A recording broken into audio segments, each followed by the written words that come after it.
Hello everyone, I welcome to Ilmiyat foundation. मैं हूं नदीम अहमद। तो दोस्तों, हाल ही के दिनों में आपने 100% ये खबर तो सुनी ही होगी कि सूडान के अंदर किस तरह से जो बमबारी की जा रही है वहाँ की आर्मी के द्वारा, और वहाँ एक तरीके से गृह युद्ध जैसे हालात बने हुए हैं। अभी भारत ने ऑपरेशन कावेरी के चलते सूडान से लगभग 3,000 लोगों को, 3,000 भारतीयों को वहाँ से एयरलिफ्ट कराया है। और अभी भी दुनिया के कई हजार लोग वहाँ पर फंसे हुए हैं। लगभग 15,000 लोग तो अमेरिकी नागरिक हैं जो कि सूडान में फंसे हुए हैं, और अमेरिका अभी तक उनके लिए कुछ भी नहीं कर पाया है। तो आखिर सूडान के अंदर इतने बड़े लेवल पर इस तरह का जो संघर्ष है वो क्यों हो रहा है, इसके बारे में हम इस वीडियो में चर्चा करेंगे। आप बने रहिएगा वीडियो के अंत तक और इस संघर्ष के पीछे की वजह को हम समझेंगे। तो दोस्तों, सबसे पहले हम सूडान की ज्योग्राफी को समझ लेते हैं। ये आप नक्शे में देख रहे होंगे, ये है आपका सूडान। ये दारफूर रीजन है सूडान का, लेकिन ये सूडान का ही पार्ट है। इसके अलावा सूडान एक ईस्ट अफ्रीकी कंट्री है, नॉर्थ ईस्ट अफ्रीकी कंट्री है। सूडान की सीमाएं आप देख सकते हैं, इरिट्रिया से मिलती हैं। इधर इथियोपिया है ईस्ट में।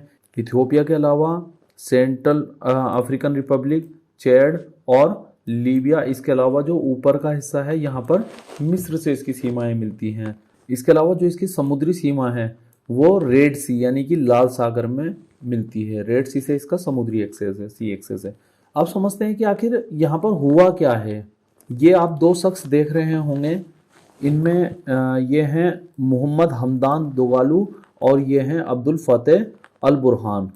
ये मौजूदा राष्ट्रपति हैं इस समय सूडान के, और ये उपराष्ट्रपति हैं सूडान के। ये दोनों शख्स हैं जो आपस में इस समय लड़ रहे हैं, यानी कि सूडान के राष्ट्रपति और उपराष्ट्रपति आपस में ही लड़ रहे हैं। इसके अलावा ये दोनों, इनमें बुरहान जो हैं, अब्दुल फतेह अल बुरहान जो हैं वो सेना के अध्यक्ष हैं। इसके अलावा जो मोहम्मद हमदान दुगालू हैं ये पैरामिलिट्री के अध्यक्ष हैं।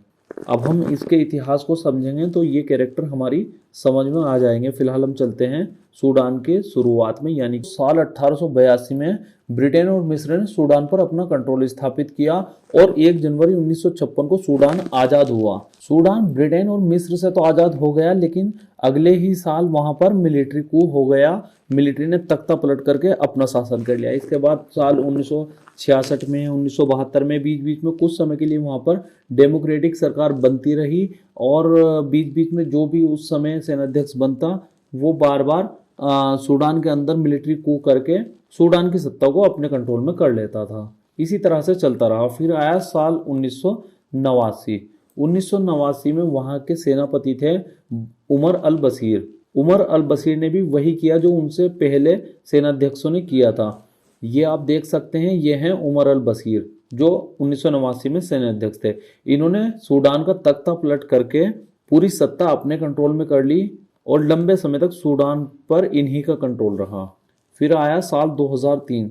साल 2003 में ये जो आप देख रहे हैं सूडान का दारफूर रीजन, ये पहले पूरा सूडान का मैप इतना बड़ा था, ये सूडान था। सूडान पूरे अफ्रीका का सबसे बड़ा देश था क्षेत्रफल की दृष्टि से। उसके बाद साल 2011 में ये आपका साउथ सूडान अलग हो जाता है, तो ये तीसरे नंबर का देश बन गया सूडान में। अब साल 2003 से 2007 के बीच में ये जो दारफूर रीजन आप देख रहे हैं, यहाँ पर आज़ादी की मांग उठ जाती है, और यहाँ पर एक बहुत बड़े लेवल पर संघर्ष होता है जिसमें लगभग 3 लाख लोगों की मौत होती है और लगभग 30 लाख लोग घर से बेघर हो जाते हैं। अब दारफूर रीजन का जो इशू है वो ये है कि ये जो आप पूरा सूडान देख रहे हैं, यहाँ पर अरबी अफ्रीकन मुसलमान रहते हैं। अरबी अफ्रीकन यानी कि अफ्रीकन है लेकिन वो अरेबिक लैंग्वेज बोलते हैं और अरबी अफ्रीकन कहलाते हैं। और इसके अलावा ये जो आपका दारफूर रीजन है, इस रीजन में जो है वो अफ्रीकन मुस्लिम रहते हैं, यानी मुस्लिम है लेकिन वो अफ्रीकन जनजातीय मुस्लिम हैं। इसके अलावा ये जो साउथ सूडान था, इसमें ज़्यादातर अफ्रीकन क्रिश्चियन रहते हैं, यानी कि इसमें अफ्रीकन मुसलमान, इस क्षेत्र में अफ्रीकन क्रिश्चियन, और इस क्षेत्र में अफ्रीकन अरबी मुस्लिम, ये 3 कैटेगरी के लोग रहते हैं वहाँ पर। वैसे दारफूर में कुल मिलाकर लगभग 30 से ज़्यादा जनजातियाँ रहती हैं, लेकिन मोस्टली वे सब अफ्रीकन जनजातियाँ ही हैं। तो ये मोटी मोटी जानकारी थी अफ्रीका की ज्योग्राफी के बारे में और वहाँ के सोशल स्ट्रक्चर के बारे में। ये आप देख सकते हैं, इसमें जो है सारे अरब देश दिखाए गए हैं इस इमेज में। ये यहाँ से लेकर सब अरब देश है, जिनका पार्ट सूडान भी है। ये सूडान है, सूडान का हालांकि ये पुराना नक्शा है, अब साउथ सूडान इसमें से अलग हो चुका है। तो वापस वहीं पे चलते हैं जहां हम बात कर रहे थे उमर अल बशीर की। उमर अल बशीर ने जब साल 1989 में सत्ता संभाली, उसके बाद 2003 से 2007 तक दारफुर संघर्ष चला, जो कि 2007 में थम गया। इसके तुरंत बाद संघर्ष शुरू हो जाता है साउथ सूडान के लिए। साउथ सूडान के जो लोग थे वो विद्रोह कर देते हैं सूडान के खिलाफ, क्योंकि जो सूडान की अल ओमार की सरकार थी वो साउथ सूडान के लोगों के साथ में सही बिहेव नहीं कर रही थी। जबकि साउथ सूडान जो है वो ऑयल रिच एरिया है। साउथ सूडान की राजधानी आप देख सकते हैं जूबा है, और यहाँ पर काफ़ी ऑयल फील्ड पाए जाते हैं, जिनसे सूडान को बहुत बड़ा बेनिफिट था। लेकिन साल 2011 में लंबे संघर्ष के बाद में साउथ सूडान जो है वो मेन सूडान से अलग हो जाता है। इसके बाद उमर अल बशीर की जो लोकप्रियता थी सूडान के अंदर, वो धीरे धीरे कम होने लगती है, और साल 2013 में उमर अल बशीर अपने कुछ सपोर्टर्स की एक फौज बनाते हैं, जिसका नाम रखा जाता है रैपिड सपोर्ट फोर्स, यानी कि RSF। इसे अरबी भाषा में जंजवीद कहा जाता है, यानी कि इसको दारफुर और सूडान के अंदर ज़्यादातर जंजवीद के नाम से जाना जाता है, लेकिन इसका इंग्लिश नेम जो है वो रैपिड सपोर्ट फोर्स है। इस फोर्स का जो गठन किया गया था वो उमर अल बशीर ने अपनी सिक्योरिटी और अपनी सत्ता पर पकड़ बनाए रखने के लिए किया था। ये देख सकते हैं आप, ये हैं रैपिड सपोर्ट फोर्स के अध्यक्ष मोहम्मद हमदान दुगालो, और ये हैं सूडान के सेनाध्यक्ष अब्दुल फतेह अल बुरहान।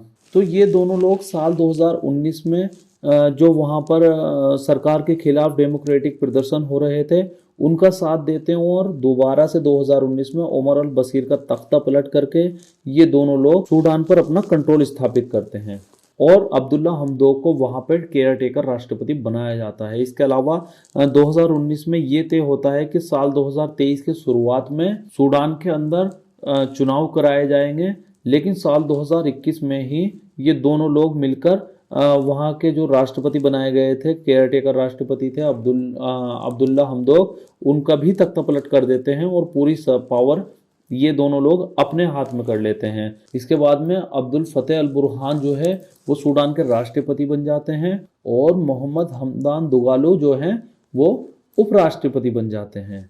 ये सब चलता रहता है। लेकिन साल 2023 में चूंकि सूडान में चुनाव के लिए तारीख फिक्स की गई थी, लेकिन 2023 में जो वहाँ के मौजूदा राष्ट्रपति हैं अब्दुल फतेह अल बुरहान, जिन्हें आप इस इमेज में देख सकते हैं, ये मिस्र के राष्ट्रपति अब्दुल फतेह अल सीसी के साथ में एक मीटिंग कर रहे हैं। अब्दुल फतेह अल सीसी बीते 26 जनवरी के प्रोग्राम में अब्दुल फतेह अल सीसी जो कि मिस्र के राष्ट्रपति हैं, ये इंडिया में चीफ गेस्ट की हैसियत से आए थे। और इस समय बताता चलूँ कि मिस्र ने अपने टॉप इस्लामिक लीडर को 7 दिन की भारत यात्रा पर भेजा हुआ है। तो हम बात कर रहे थे अब्दुल फतेह अल बुरहान के बारे में। अब्दुल फतेह अल बुरहान ने क्या किया कि वहाँ पे इलेक्शन को डिले करना चाहा, जिसके बाद में वहाँ के जो उपराष्ट्रपति हैं, मौजूदा उपराष्ट्रपति यानी कि मोहम्मद हमदान दुगालू, इनका कहना है कि जो वहाँ की पैरामिलिट्री है यानी कि रैपिड सपोर्ट फोर्स, उसको आर्मी का हिस्सा बनाया जाए और आर्मी की तरह ही उनकी सैलरी और उनकी पेंशन दी जाए। अब्दुल फतेह अल बुरहान जो है वहाँ के मौजूदा राष्ट्रपति और सेनाध्यक्ष हैं, वो इस निर्णय से संतुष्ट नहीं हैं और इन्होंने इनके यानी कि मोहम्मद हमदान दुगालो के इस फैसले को मना कर दिया है, जिसके बाद इन दोनों सेनाध्यक्षों में काफ़ी संघर्ष हो गया है। ये दोनों ही लोग एक दूसरे के ठिकानों पर बॉम्बिंग कर रहे हैं, एयर स्ट्राइक कर रहे हैं, जिस कारण से सूडान के अंदर एक मान लो एक गृह युद्ध जैसी स्थिति बनी हुई है। ये आप दृश्य देख सकते हैं, ये सूडान के दृश्य हैं। वहाँ के एयरपोर्ट पर भी बॉम्बिंग की जा रही है, बहुत ज़्यादा बॉम्बिंग वहाँ पर हो रही है।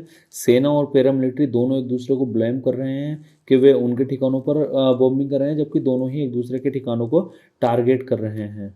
ये ऐसे दृश्य वहाँ पर इस समय आम हैं। और एयरपोर्ट पे बॉम्बिंग के चलते यहाँ पर जो विदेशी लोग थे वो सब फंस गए थे, जिनमें लगभग 4000 से ज़्यादा लोग भारतीय हैं। और इस बॉम्बिंग में एक भारतीय नागरिक की भी मौत हुई है, जो कि भारत के कर्नाटका राज्य से हैं। इसके अलावा अब तक 200 से ज़्यादा लोग यहाँ पर इस संघर्ष में मारे जा चुके हैं और हजारों लोग घायल हैं। इसके अलावा हजारों लोगों को अपना घर बार छोड़कर दूसरे क्षेत्रों में जाना पड़ा है और कई विदेशी नागरिक अभी भी यहाँ पर फंसे हुए हैं।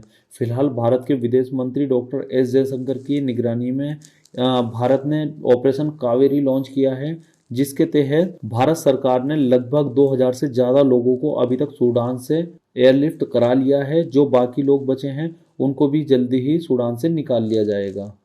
तो दोस्तों फिलहाल यूनाइटेड नेशन की मध्यस्थता के चलते 72 घंटों का सूडान में सीज फायर कर दिया गया था ताकि विदेशी नागरिकों को बाहर निकाला जा सके। इसके बाद में इस सीज फायर के और बढ़ने की उम्मीद जताई जा रही है, लेकिन बीच बीच में कई जगह पर झड़पें भी हमें देखने को मिली है। इसके अलावा कई जगहों पर आगजनी हुई है, कई घरों और दुकानों को जला दिया गया है, कई आरएसएफ के ठिकानों को भी जलाया गया है। तो अभी देखते हैं ये संघर्ष लंबा चलता है या फिर इन दोनों सेनाध्यक्षों के बीच में कोई सहमति बन जाती है। अगर ऐसा नहीं हो पाता है तो सूडान जो है वो एक गृह युद्ध की तरफ दोबारा चला जाएगा। हालांकि यूनाइटेड नेशन और कई अरब कंट्रीज इनके बीच मध्यस्थता कराने के लिए काफ़ी कोशिशें कर रहे हैं, लेकिन देखते हैं फ्यूचर में क्या स्थिति बनती है। तो दोस्तों ये था हमारे आज के वीडियो का अंत। उम्मीद करता हूँ आपको काफ़ी कुछ समझ आ गया होगा। अगर वीडियो पसंद आई हो तो वीडियो को लाइक करें और हाँ, चैनल को ज़रूर सब्सक्राइब करें। तो बने रहिए इल्मियात फाउंडेशन के साथ। मिलते हैं नेक्स्ट वीडियो में, तब तक के लिए जय हिंद जय भारत।